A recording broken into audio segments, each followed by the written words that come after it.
Very good afternoon, Aniket. Good afternoon. Thank you. Thanks a lot, Vibha. Very good afternoon. तो CPC में कैसा लग रहा है? चलिए चलिए, आज सब लोग 2 दिन से बहुत डिसिप्लिन हो गए, सभी लोग बहुत टाइमली ज्वाइन कर लेते हैं, बहुत अच्छा लगता है. We will start our class and today's our class is its 8th lecture. Total 7 classes we have conducted for the CPC. Civil Procedure Code 1908, date of enactment आपको याद होगी, डेट ऑफ इन्फोर्समेंट आपको याद होगी. आपको 158 सेक्शंस का मैंने आपको कहा था कि एक बर्ड आई व्यू आपको याद होना चाहिए. 51 ऑर्डर्स में आपको पूरा नहीं तो एटलीस्ट 21 ऑर्डर्स तक आपको पक्का याद होना चाहिए, और इसकी मैंने आपको ट्रिक भी बताई थी. अपेंडिसेस को बस आपको पता होना चाहिए कि ए से लेके एच तक टोटल 8 अपेंडिसेस इसके साथ में हैं. ठीक है, चलिए डेफिनेशन पार्ट हमने कवर कर लिया. ज्यूरिसडिक्शन सबसे इंपॉर्टेंट टॉपिक था, हमने लास्ट क्लास में ज्यूरिसडिक्शन को कवर किया. और ज्यूरिसडिक्शन में सबसे इंपॉर्टेंट आपका टेरिटोरियल तो हम पहले कर चुके थे, लेकिन जो ज़्यादा इंपॉर्टेंट था वो आपका पेक्यूनियरी ज्यूरिसडिक्शन और आपका सब्जेक्ट मैटर. जो आपका पेक्यूनियरी है ये सेक्शन 6 में आता है और सब्जेक्ट मैटर सेक्शन 9 में. टेरिटोरियल को हम सेक्शन 1 में काउंट करते हैं. This is the most important area where we have to find out that this particular suit is a civil nature or not. तो पिछली क्लास आई होप आपको अच्छे से क्लियर हो गई होगी. एमसीक्यू सेशन आज नहीं किया हमने, क्योंकि थोड़ा सा एक बार अराउंड हमारे 35 सेक्शन तक होने देते हैं, फिर करेंगे तो थोड़ा सा अच्छा रहेगा. उसके बाद हमने लास्ट में स्टार्ट की थी डॉक्ट्राइन. 2 डॉक्ट्राइन की हमने यहां बात की. एक था हमारा डॉक्ट्राइन ऑफ रेस सब जुडिस और दूसरा था रेस जुडिकाटा.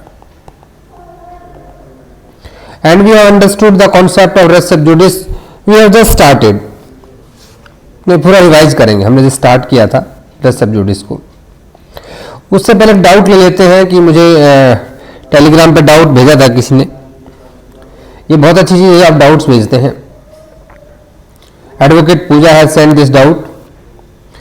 सर एक डाउट है, अर्ल रिचर्ड ने सीपीसी जो कि पहले 1859, 1877, 1882 को ही कोडिफाइड किया या ड्राफ्ट किया. देखो बहुत सिंपल है यहाँ पे कि जो पहले की सीपीसी थी, फर्स्ट सीपीसी 1859 जॉन रोमिली की चेयरमैनशिप में ड्राफ्ट हुई थी, और 1877 फिर उसके बाद उसी सीपीसी में मेजर अमेंडमेंट्स किए गए थे. नेक्स्ट आपका कहना है कि सीपीसी जो है ये क्या है, कोड है, एक्ट नहीं. सबसे पहली चीज़ तो ये है कि आपको कोड और एक्ट में थोड़ा सा डिफरेंस समझना होगा. एक्ट एक पर्टिकुलर सब्जेक्ट को लेकर होता है, किसी भी पर्टिकुलर सब्जेक्ट पे.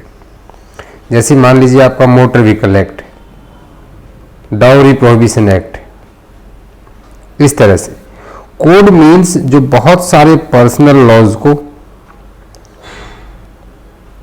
रेगुलेशंस को क्या करता है, अपने अंदर कंसोलिडेट करके चलता है, वो आपका कोड कहलाता है. सीपीसी आपका यही है. सीपीसी जो है वो कोड है. अब आपको कोड से डाउट होगा कि मैं इसको कोडिफाइड लिख दूं, नहीं, ऐसा नहीं है. Code doesn't mean codified. Code और कोडिफाइड से मत कीजिए. ड्राफ्ट और कोडिफाइड लगभग सिनोनिम्स है, बट इन दोनों के मीनिंग अलग है. ठीक है, तो ड्राफ्टेड आएगा, ठीक है, कोडिफाइड नहीं आएगा. It is drafted by the earl Richard. चलिए, डाउट क्लियर हो गया. नेक्स्ट हम चलते हैं अपना आगे. हम बात कर रहे थे डॉक्ट्राइन ऑफ रेस सब जुडाइस की, और रेस सब जुडाइस में हम कहां तक पहुंच गए थे. हमने बेयर एक्ट रीडिंग कर ली थी, लेकिन फिर भी एक बार आज हम दोबारा से बेयर एक्ट रीडिंग करेंगे, इससे चीजें और बेहतर तरीके से क्लियर होंगी. Section 10 stay of the suit. No court shall. No court shall. Proceed with the trial of any suit in which the matter in issue is also directly and substantially in issue in a previously instituted suit. अब यहां पे देखिए previously word दिया गया है, जब आप आगे जाके पढ़ेंगे रेस जुडिकाटा तो वहां ये वर्ड आपको मिलेगा फॉर्मर सूट। ये देखिए, तो प्रीवियसली क्यों लिखा गया है और फॉर्मर क्यों लिखा गया इसकी भी हम बात करेंगे। बिटवीन द सेम पार्टीज और between the parties under whom they or any of them claim litigating under the same title, where such suit is pending the same or any court in India, यानी कि same court में भी हो सकता है, किसी दूसरे कोर्ट में भी हो सकता है, have jurisdiction to grant the relief claimed or in any court beyond the limits of India established or continued by the central government having jurisdiction और before सुप्रीम कोर्ट। देखो सुप्रीम कोर्ट का jurisdiction तो सभी पे है ही, या फिर बाकी जो भी कोर्ट है उनका जुरिस्डिक्शन हो। फिर एक एक्सप्लेनेशन दे दी गई कि फॉरेन कोर्ट में अगर कोई सूट पेंडिंग है तो उस पर ये डॉक्ट्राइन लागू नहीं होती है। तो क्या सेक्शन 10 के अंदर तो ये वर्ड यूज हुआ नहीं है, res sub judice doctrine of res sub judice है, तो सेक्शन 10 में तो यूज नहीं हुआ है। सेक्शन 10 में यूज हुआ स्टे ऑफ सूट। तो देखिए सबसे पहली चीज है कि स्टे ऑफ सूट जो है यानी कि section 10 of CPC, it is a wider term than your doctrine of res sub judice. Res sub judice से वाइडर है। वाइडर क्यों है? बिकॉज सेक्शन 10 में आप क्या कर सकते हो, किसी भी सूट को स्टे कर सकते हो, स्टे ऑफ सूट। इसे आप दो तरह से कर सकते हो। सबसे पहली चीज जो है वो आप डॉक्ट्राइन ऑफ रेस्ट ऑफ जुडिस लगा सकते हो कि भी ऑलरेडी कोई मैटर पेंडिंग है। दूसरा यहां पे आप इनहेरेंट पावर भी यूज कर सकते हो। कोर्ट यहां पे अपनी इनहेरेंट पावर को under section 151 for the justice use कर भी स्टे लगा सकता है। So stay of suit, understood. अब देखिए सेक्शन 10 जो है इसमें कहता क्या है, बहुत सिंपल सी चीज है कि अगर कोई पहले से एक मुकदमा चल रहा है, सूट चल रहा है और उसके अंदर जो मैटर है वो डायरेक्टली या सब्सटेंशियली इन इश्यू है, जो सब्सिक्वेंट सूट लेकर आए हो आप उसमें भी, तो भैया अगर पहला सूट पेंडिंग है तो दूसरे सूट पर स्टे लग जाएगा। यानी कि अगर मान लीजिए mister A and mister B, इनके बीच में कोई एक सूट पेंडिंग है कोर्ट C1 में, अब फिर से एक मैटर आ जाता है मिस्टर ए और मिस्टर बी के बीच में कोर्ट C2 में। अगर यहाँ पे मैटर इन इशू जो क्या है डायरेक्टली एंड सब्सटेंशियली सेम है दोनों में, देखो डायरेक्टली होता है बिल्कुल सेम और सब्सटेंशियली होता है ऑलमोस्ट सेम, अंडरस्टूड। एक जगह आप कह रहे हो प्रॉपर्टी एडवर्स पोजीशन से आपकी, दूसरे में कह रहे हो प्रॉपर्टी सेल डीड से आपकी है। शायद आपका सूट किसके लिए है, टाइटल डीड के लिए है। तो यहां पे क्या होगा कि जो सूट पेंडिंग होगा वो कौन सा सूट पेंडिंग होगा, तो हमें कभी भी याद रखना कि जो सूट पहले इंस्टीट्यूट हो गया है वो स्टे नहीं होगा, स्टे हमेशा दूसरा सूट होगा। यानी प्रीवियसली इंस्टीट्यूटेड सूट स्टे नहीं होगा, सब्सिक्वेंट सूट स्टे होगा। और स्टे क्यों होगा? बिकॉज सेक्शन 10 जो है ये किसको, ट्रायल को प्रोहिबिट करता है कि आप ट्रायल नहीं कर सकते लेकिन सूट को इंस्टीट्यूट तो किया जा सकता है, उसको मना नहीं करता है सेक्शन 10। क्लियर है? अब इसके ऑब्जेक्टिव भी हमने बात की थी, इसका ऑब्जेक्ट बहुत अच्छे तरीके से क्लियर हुआ है नेम कुमार अग्रवाल वर्सेस नेम कुमार में। जी हाँ, नेम कुमार अग्रवाल वर्सेस नेम कुमार 1957 का केस है। मैं आपको थोड़े से लीक से हटके पुराने केस इसलिए बताता हूं सो दैट कि you have to write something different. अब सबसे फॉरमोस्ट चीज क्या आती है कि what are the conditions of section 10। भी ऑब्जेक्ट में आपने कह दिया कि इसका ऑब्जेक्ट जो है ये डिफेंडेंट के इंटरेस्ट को भी प्रोटेक्ट करता है, बट डिफेंडेंट को मल्टीपल लिटिगेशन से तो बचाना है। और दूसरा काम यहां पे क्या करता है ये, साथ ही साथ कोर्ट का भी टाइम बचाना है, हर एक लिटिगेशन को एंड पे पहुंचाना है, अंडरस्टूड। तो ये सारी की सारी चीजें हैं, ठीक है। एक केस और लिख लीजिए यहां पे, National institute of medical Health, object का चलो लिख लो, National institute of medical Health and Neuroscience versus C Parameshwara. Parameshwara south Indian लग रहा है ना सुनने से ही, सी परमेश्वरा। ये 2005 का एक केस है सुप्रीम कोर्ट। एक मैंने आपको 1957 का केस बता दिया, एक मैंने आपको 2005 का केस बता दिया सुप्रीम कोर्ट का, ठीक है, जहां पे इसके ऑब्जेक्ट के बारे में बताया गया है। तो ऑब्जेक्ट आपको लिख देना है, सेक्शन 10 का क्या है। और सबसे पहली बात ये किसके ऑब्जेक्ट की बात करता है, कनकरेंट ज्यूरिसडिक्शन। कनकरेंट ज्यूरिसडिक्शन का मतलब क्या है कि यहां पे जो हम कह रहे थे ना, जो हम कह रहे हैं कि C1 को भी और C2 ये दोनों के पास ये ट्रायल लेने के लिए, कॉग्निजेंस लेने के लिए ज्यूरिसडिक्शन है। It means they have concurrent jurisdiction. और जिसमें भाई अगर कनकरेंट ही नहीं है, ज्यूरिसडिक्शन ही नहीं होगा तो बात ही खत्म होगी ना, वहां तो सूट ही नहीं लेके आ सकते आप, वहां तो आप सूट ही नहीं लेके आ सकते। तो कनकरेंट ज्यूरिसडिक्शन पे करता है। चलिए अब इसको कंसोलिडेट अगर मैं करूं तो what are the conditions for section 10 of CPC. Doctrine of judice के लिए क्या क्या कंडीशंस हैं। सबसे पहली चीज तो क्या है कि यहां पे प्रीवियसली इंस्टीट्यूटेड सूट चाहिए। You must have a previously instituted suit, ठीक है, ये सबसे पहली फॉर्मल वो है। और ये प्रीवियसली इंस्टीट्यूटेड सूट जो है इट शुड बी पेंडिंग। क्या होना चाहिए, पेंडिंग होना चाहिए। यानी previously instituted suit is pending in a competent court. Second कहता है जो मैटर इन इशू है आपका, मैटर इन इशू किसमें, जो आप सेकंड सूट लेकर आएंगे उस सेकंड सूट में directly and substantially in issue in the previous instituted suit. तो ये जो मैटर है ये प्रीवियसली में भी होना चाहिए, चाहे डायरेक्टली हो या आपका सब्सटेंशियली हो। दूसरी चीज क्या आती है, अगर प्रीवियसली इंस्टीट्यूटेड सूट है, थर्ड वन, अगर प्रीवियसली इंस्टीट्यूटेड सूट है ये पेंडिंग है, ठीक है, और फिर सब्सिक्वेंट सूट लेकर आप आते हो, या तो उसी कोर्ट में लाओगे या किसी दूसरी कोर्ट में लेकर आओगे, है ना, तो वो या तो कंपिटेंट कोर्ट में होना चाहिए, इंडिया के अंदर इंडियन कोर्ट में होना चाहिए, फॉरेन कोर्ट में नहीं होना चाहिए। ये बात इसकी एक्सप्लेनेशन ने बहुत क्लियर कर दी है कि वो इंडियन कोर्ट में होना चाहिए। अगर इंडिया की लिमिट से बाहर भी है तो सेंट्रल गवर्नमेंट ने उस कोर्ट को एस्टेब्लिश किया हो, ठीक है।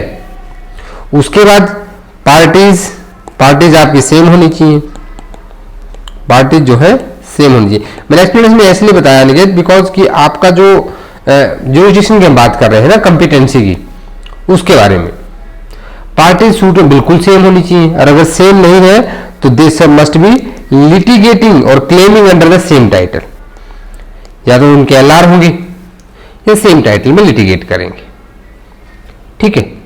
आपको कंडीशन समझ में आ गई, कंडीशंस में कोई दिक्कत, किसके लिए, कंडीशन के लिए केस लो लिख लीजिए, केस लो बता देते हैं आपको। पुखराज D Jain versus ji Gopalakrishna 2004 supreme court.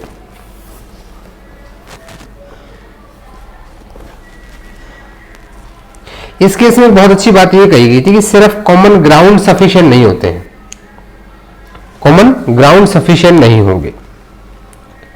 Now what should be the your test, कि कोर्ट कैसे पता करेगा, हाउ कोर्ट विल डिसाइड कि कौन सा सेक्शन 10 लगता भी है कि नहीं लगता है। तो there is a test for section 10। हमने कंडीशन देखी, ऑब्जेक्ट देखा, अब आते हैं हम टेस्ट के ऊपर। टेस्ट सबसे इंपॉर्टेंट यहां पे क्या है कि मान लो जो प्रीवियस सूट है आपका, प्रीवियस सूट वो डिसाइड हो जाता है, क्या हो जाता है, डिसाइड हो जाता है, मान लेते हैं, let us consider, physics math में बहुत माना है। तो सब्सिक्वेंट सूट पे क्या लग जाएगा, रेस जुडिकाटा लग जाएगा, वो सूट आपका डिसमिस हो जाएगा। क्या लग जाएगा वहां पे, रेस जुडिकाटा लग जाएगा। सो सेक्शन 10 की एप्लीकेबिलिटी बन रही है कि नहीं बन रही, इसका सबसे पहले कोर्ट ये देखेगा कि अगर डिसीजन आ जाता है तो should we operate the res judicata over this subsequent suit. If your answer is yes, then subsequent suit में क्या कर देंगे, उसको हम स्टे कर देंगे, stay under section 10 of CPC. Clear हुआ यहां तक? यहां तक कोई दिक्कत? ये सेम चीज भी इसी में कही गई थी, जो national institute of medical science का मैंने आपको केस बताया है, national institute of medical health care and neuroscience versus C Parameshwara 2005 supreme court, same इसी केस में ये बात कही गई। अंडरस्टूड? फिर हमने कहा कि भाई सेक्शन 10 जो है वाइडर है, किससे? आपका डॉक्टर रस सब्जुडाइज से, क्योंकि देखो स्टे ऑफ सूट कैसे हो सकता है, दो तरीके मैंने बताया आपको, रस सब्जुडाइज से हो सकता है, इनहेरेंट पावर से हो सकता है। अंडरस्टूड? अब अगली बात करते हैं, सेक्शन 10 पे आइए आप, सेक्शन 10 को समझिए अच्छे से, कि मान लो कहीं पे ऐसा है कि भाई मैटर में कुछ डिस्टर्बेंस है, डाउट आ रहा है कि सेम है, कि हम कहते हैं सब्सटेंशियली इशू, हमने कह रहे हैं कि जो सब्सटेंशियली का मतलब है, सब्सटेंशियली का मतलब है कि भाई almost same, not same, almost same, इसमें कोई डाउट क्रिएट हो गया, कोई डाउट क्रिएट हो गया, तो इसी के लिए देखो, इसीलिए वाइडर है कि 151 जो इनहेरेंट पावर देता है सिविल कोर्ट को, वो कह रहा है कि अगर मान लो कोई ऐसा लॉ नहीं बन पा रहा है, आप सेक्शन 10 इंप्लीमेंट नहीं कर पा रहे हो, एक्सप्रेस प्रोविजन नहीं इंप्लीमेंट कर पा रहे हो, तो for the justice, for the sake of justice, for the end of justice, court क्या करेगा? हमेशा civil court principle of jurisprudence use करता है। कौन से प्रिंसिपल्स?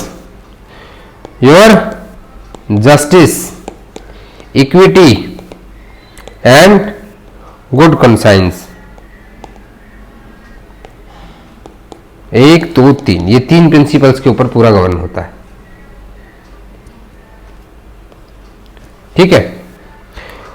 उसके बाद सेक्शन 10 कभी भी इंस्टीट्यूशन ऑफ सूट को तो बार कर ही नहीं रहा है, ये बार कर रहा है सिर्फ ट्रायल को, और इसका कहना ही है कि नो कोर्ट शैल प्रोसीड, कोई भी कोर्ट प्रोसीड नहीं करेगा, यानी कि only the proceeding of the subsequent suit is barred if the matter in issue is the directly substantially in the previous suit और the parties are the same और litigating under the same title in the previous suit. अब बात यहां पे अभी तक तो हम कह रहे हैं कि सूट की बात, अब मैं आपको एग्जांपल देता हूं जिससे आपके माइंड में पहले डाउट क्रिएट होगा, फिर वो डाउट क्लियर होगा। डाउट ये आता है कि मिस्टर ए और मिस्टर बी, इनके बीच में कोर्ट C1 में एक केस चल रहा है और ये डिसाइड हो जाता है in favour of B, B के फेवर में डिसाइड होगा, बी यहां पे बन गए आपके डिक्री होल्डर और ए बन गए जजमेंट डेटर। अब क्या होता है कि मिस्टर ए चले जाते हैं कोर्ट में, किस कोर्ट में? अपीलेट कोर्ट में, और अपील कर देते हैं कोर्ट C2 में, कोर्ट C2 में अपील है। अब ये केस डिसाइड हो गया, बट अपील क्या है अभी आपकी पेंडिंग है। अब सेम मैटर आ जाता है दोनों के बीच में, चलिए यही कलर ले लेते हैं। अब इन दोनों के बीच में, ए और बी के बीच में सेम मैटर, जहां पे मैटर इन इशू भी सेम है, सब्सटेंशियली है, या पार्टीज भी सेम है, ये C3 कोर्ट में पहुंच जाते हैं। C1 और C3 का यहां पे कंकरेंट ज्यूरिसडिक्शन है। देखो C2 तो अपीलेट ज्यूरिसडिक्शन में है, लेकिन C1 और C3 का कंकरेंट ज्यूरिसडिक्शन है। अब आप कहोगे कि जी सेक्शन 10 लगा दो, बोला जी सेक्शन 10 कैसे लगाए? C1 कोर्ट में तो सूट पेंडिंग है ही नहीं, समझना इस चीज को भाई, C1 कोर्ट में तो सूट पेंडिंग ही नहीं है। सूट कहां पेंडिंग है? अपीलेट ज्यूरिसडिक्शन कोर्ट में, और C3 तो भाई अलग है, इसका कंकरेंट कैसे हो सकता है उसके साथ? इस केस में क्या होगा, समझ में आई चीज? सो यहां पे बहुत अच्छी चीज याद रखना कि जब कभी भी सूट से अपील में जाते हो, appeal is always a continuance of the suit, it is the continuation of the suit. Understood? तो इसको कैसे रोकेंगे, किस तरह से स्टे करेंगे? आप सेक्शन 10 की अगर प्रीरिक्विजिट कंडीशंस की बात करोगे तो कंकरेंट ज्यूरिसडिक्शन तो रहा नहीं, दोनों का कंकरेंट तो नहीं रहा ना। चलिए ठीक है, तो मैं आपको बता दूं कि अपील में और सूट में जब ऐसी डिस्प्यूट आएगा तो वहां भी स्टे ऑफ सूट हो जाएगा, क्योंकि जब तक अपील फाइनली डिसाइड नहीं होती या लिमिटेशन पीरियड नहीं होता तो भैया वहां पे आपका फाइनल डिग्री नहीं आई है, उसकी डिसाइडेड नहीं हो, डिसाइडेड होता है तो उस पर रेज्यूडी काटा लग जाता है, हमारा टेस्ट ही वो है। अब इसी सिचुएशन को मैं थोड़ा सा ट्विस्ट कर रहा हूं, अब यहां पे आपका C1 में भी पेंडिंग है, चलो इसको अलग बना लेते हैं जिससे क्लियर हो जाएगा। मिस्टर ए, मिस्टर बी, ठीक है, किस कोर्ट में पेंडिंग है? C1 में। फिर मतलब ए का कोई लीगल रिप्रेजेंटेटिव, बी का भी B1 कोई लीगल रिप्रेजेंटेटिव, पहुंच जाते हैं C2 कोर्ट में। इसका भी कंकरेंट ज्यूरिसडिक्शन है, इसका भी कंकरेंट, दोनों का कंकरेंट है आपस में, मतलब कंकरेंट दोनों का ही होता है, एक का नहीं होता है, दोनों का कंकरेंट ज्यूरिसडिक्शन है। अब यहां पे देखा जाता है कि जो मैटर इशू है वो पूरी तरह से सेम नहीं है, और उसे स्टे करना भी सही नहीं है कि भाई हम वहां पे आपके प्रिंसिपल ऑफ जस्टिस, इक्विटी और गुड कंसाइंस लेकर आ जाए, उससे स्टे करना भी सही नहीं लग रहा है। तो ऐसे केस में क्या होगा? इन सच केसेस कोर्ट या तो यार सेम कोर्ट में हो या सेम जुरिसडिक्शन अलग अलग कोर्ट्स में हो, there is a term consolidation of suit, दोनों मुकदमों को कंसोलिडेट कर दिया जाएगा, एक साथ जोड़ दिया जाएगा। कैसे जोड़ेंगे? Under section inherent power of the under section 151 CPC। So this is the consolidated when there is a common question of the fact or common question of law. There must be a common question of fact or must be a common question of law, then only you can combine two suits. आपने बहुत बार देखा होगा court ने दोनों मुकदमों को क्या कर दिया? कंबाइंड कर दिया,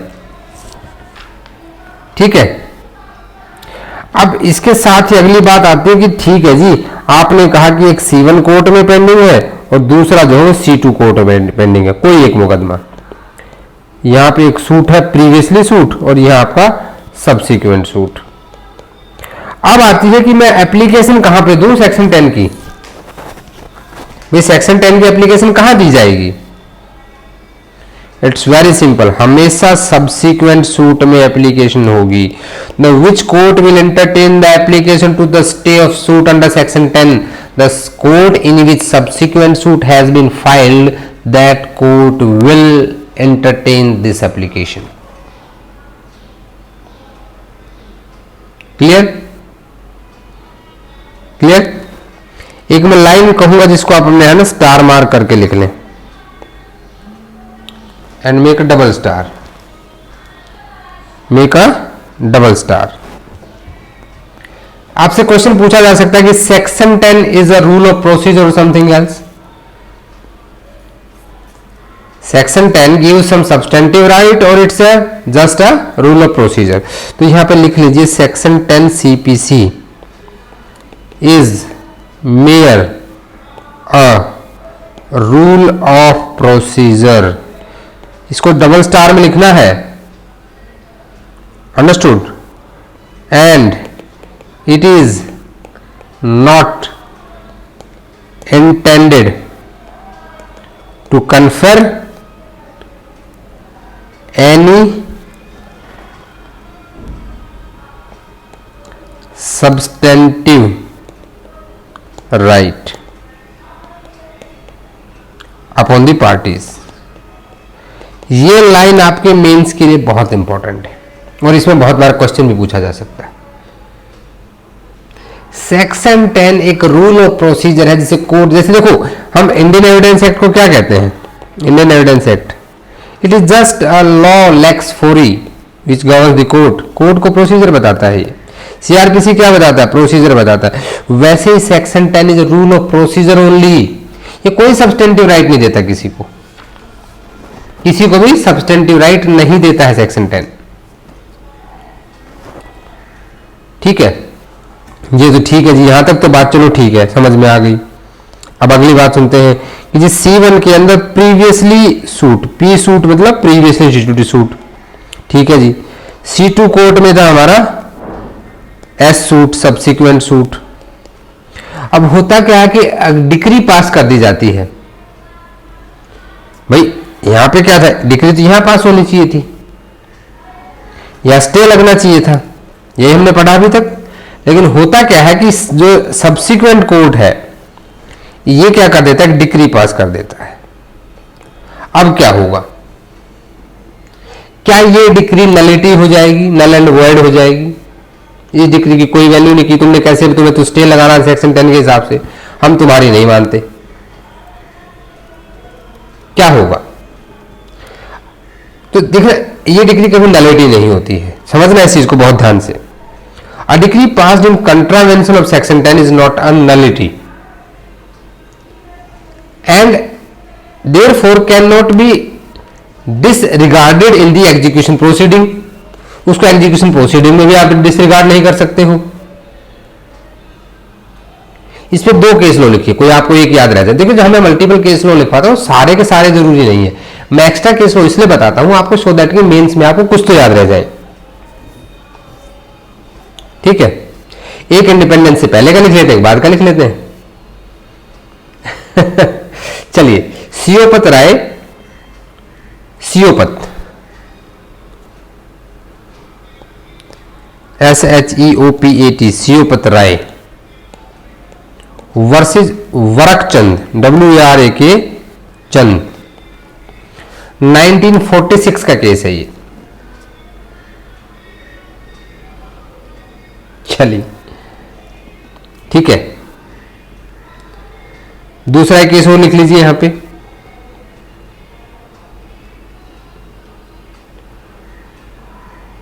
पुखराज डी जैन, पुखराज डी जैन वर्सेस जी गोपालकृष्णा, वर्सेस जी Gopalakrishna, AIR 2004, supreme court cases 251। Clear? ठीक है ना? नहीं देखो, जब भी पार्टीज क्या है, अगर उन लोगों ने, किसी ने वहां पे कोर्ट को कहा ही नहीं, जैसे हमने भी सेक्शन 10 की एप्लीकेशन की बात की कि C1 कोर्ट सुनेगा कि C2 कोर्ट सुनेगा, अब एप्लीकेशन ही नहीं आई तो it means parties have waived of their right. भाई सीधी सी बात है, देखो देखो इसको मैं बताता हूं तुम्हें कैसे। एक C1 में था, एक C2 में था। C1 में कौन सा था हमारा, प्रीवियसली इंस्टीट्यूटेड सूट, कोई बात नहीं, कोई क्लियर करेंगे। यहां था आपका सब्सिक्वेंट सूट। अब प्रीवियसली इंस्टीट्यूटेड सूट का क्या हुआ, भाई आपका एक सूट यहां चला था, ये यहां चल रहा, ये स्टे होना चाहिए था एज पर सेक्शन 10। सेक्शन 10 की कंडीशन सारी फुलफिल हो रही है दोनों में, ये C1 कोर्ट में, C2 कोर्ट में है। लेकिन पार्टीज ने क्या किया कि पार्टीज ने कोई एप्लीकेशन दी ही नहीं स्टे ऑफ सूट की।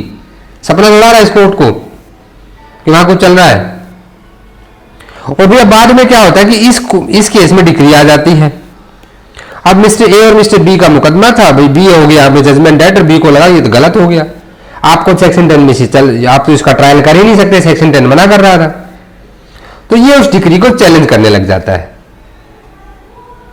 तो भैया अगर आपने एक बार अपने राइट को वेव ऑफ कर दिया है,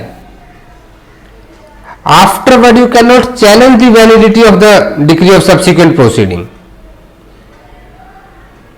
नहीं, बिल्कुल नहीं कर सकते, बिल्कुल नहीं कर सकते। इसके लिए भी केस चाहो तो लिख लो, Munnilal versus Sarabjit, AIR 1984, Rajasthan High court.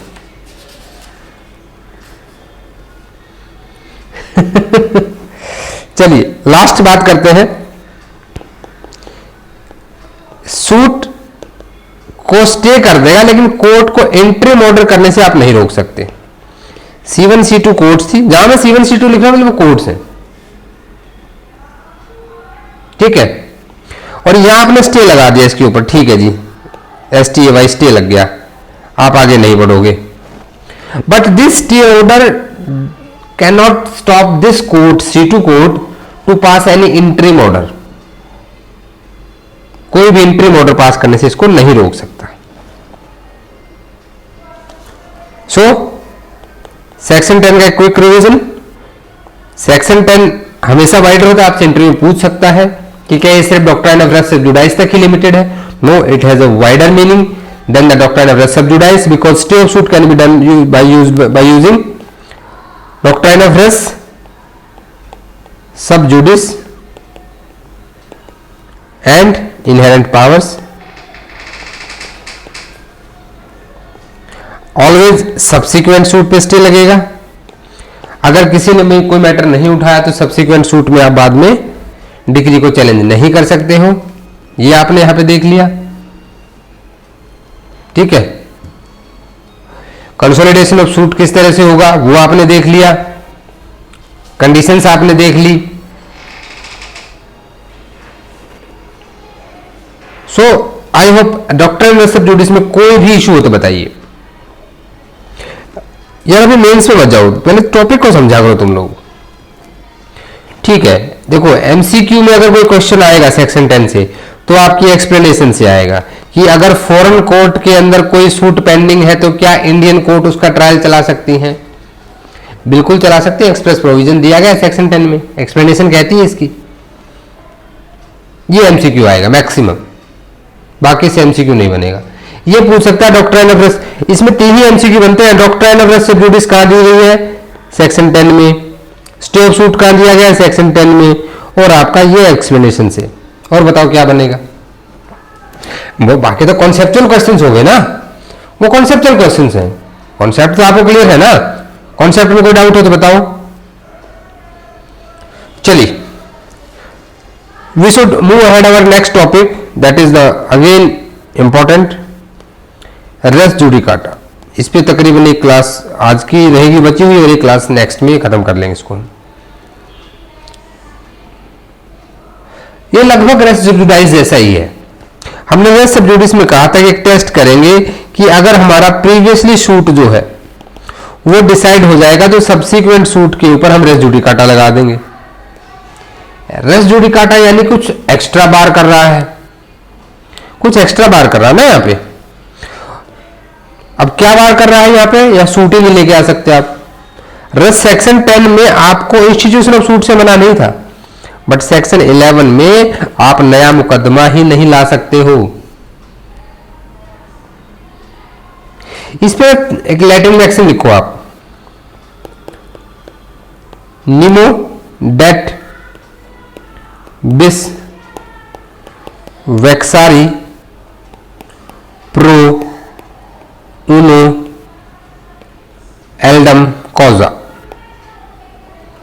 अरे भाई राइटिंग का क्या करें, सुधर ही नहीं रही है राइटिंग तो ऐसी ही है। आप सीआरपीसी में सेक्शन 300 में एक चीज पढ़ते हैं,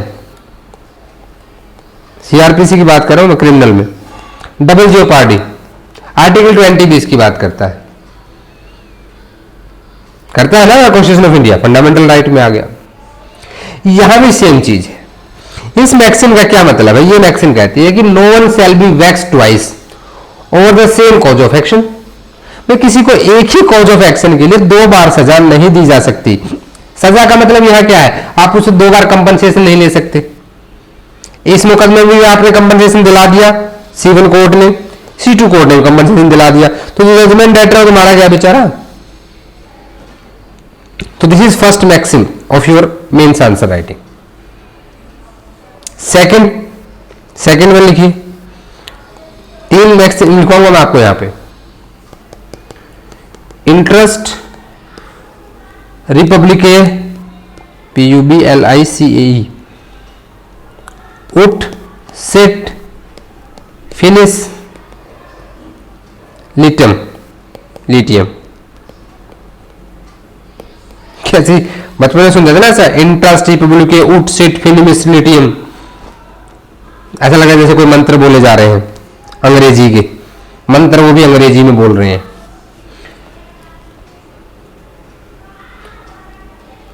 देखो ये सब चीजें ना क्या है, हमने लैटिन क्यों लिया, इंडियन जूरिस्ट क्यों नहीं है, ये एक अलग अपने आप में बहुत सेंसिटिव मुद्दे में मानता हूं इन चीजों को।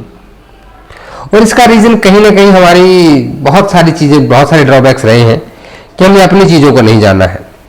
आज भी मैं बता रहा हूं, आप में से इतने स्टूडेंट है, आप में से मनुस्मृति की बुक आप में से रेयर टू रेयरेस्ट किसी के पास शायद ही मिल जाए, अदरवाइज चांसेस नहीं है।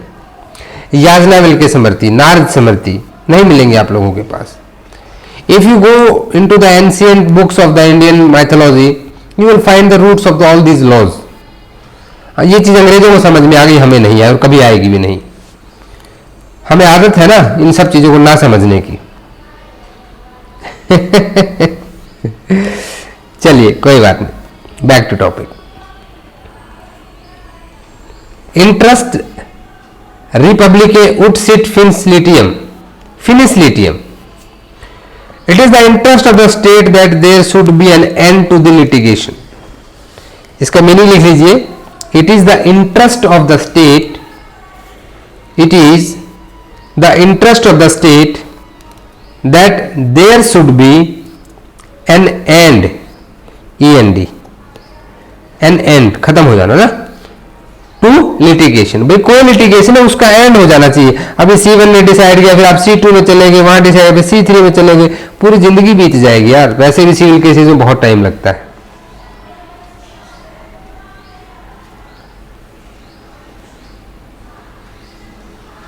थर्ड वन लिखिए, दो मैंने आपको लिखवा दी है। जी हाँ, थर्ड वन लिखिए, एक्स कैपिशियो रेस जुडिकाटा।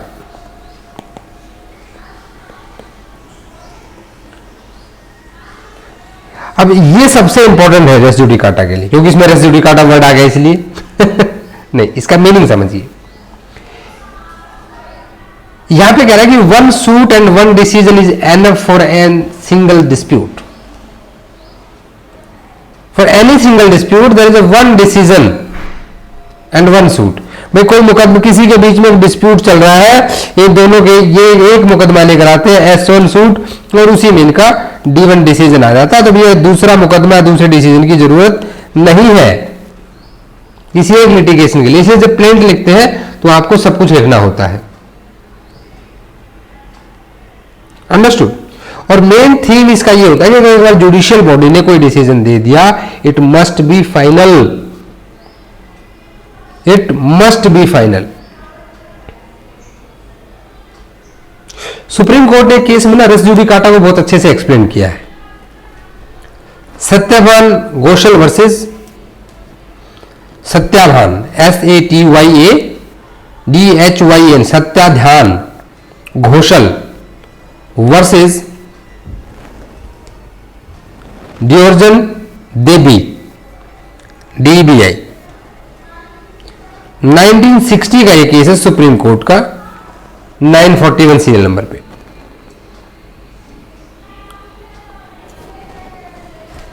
अगर हम एंशिएंट लॉ को देखेंगे तो वहां भी इसके रूट्स आपको मिलते हैं। Rule of res judicata is always founded in the ancient precedents, ancient laws. क्योंकि किसी को एक बार जो डिसीजन आ गया तो दोबारा उसको हम नहीं सुनते थे, ठीक है। अब लेकिन बात ये आती है कि ये पहले माना जाता था कि सिर्फ आपका प्लेंटिफ और डिफेंडेंट के बीच में है, तो को डिफेंडेंट या को प्लेंटिफ का क्या होगा, वहां इसकी एप्लीकेबिलिटी कैसे होगी, ये भी एक सोचने वाली बात थी, ये भी एक सोचने वाली बात थी ना। तो when a judgement of a suit is operate as a res judicata over the other suit and when the previous suit is decided it becomes the former suit, ये फॉर्मर सूट बन जाता है।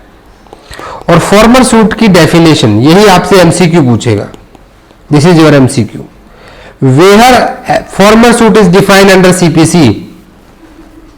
अब आपको लगेगा कि मैं तो जी सारी पढ़ के गया था, 2 सब क्लॉज 1 से 2 सब क्लॉज 20 तक 22 डेफिनेशन आती है इसके बीच में। 7A 7B भी तो है, उनमें तो नहीं था। गलत क्वेश्चन, गलत था जी, क्वेश्चन गलत था, धोखा किया है। लेकिन नहीं, ये कहां डिफाइन है आपका, सेक्शन 11 की एक्सप्लेनेशन नंबर 1 में। इनको स्पेशल डेफिनेशन कहा जाता है। फॉर एग्जाम्पल आपका रेवेन्यू कोर्ट है, रेवेन्यू कोर्ट कहां डिफाइन है, रेवेन्यू कोर्ट भी इनमें से कहीं नहीं मिलेगा। कहां मिलेगा, सेक्शन 5 सब सेक्शन 2 में। This much deep you have to understand the CPC.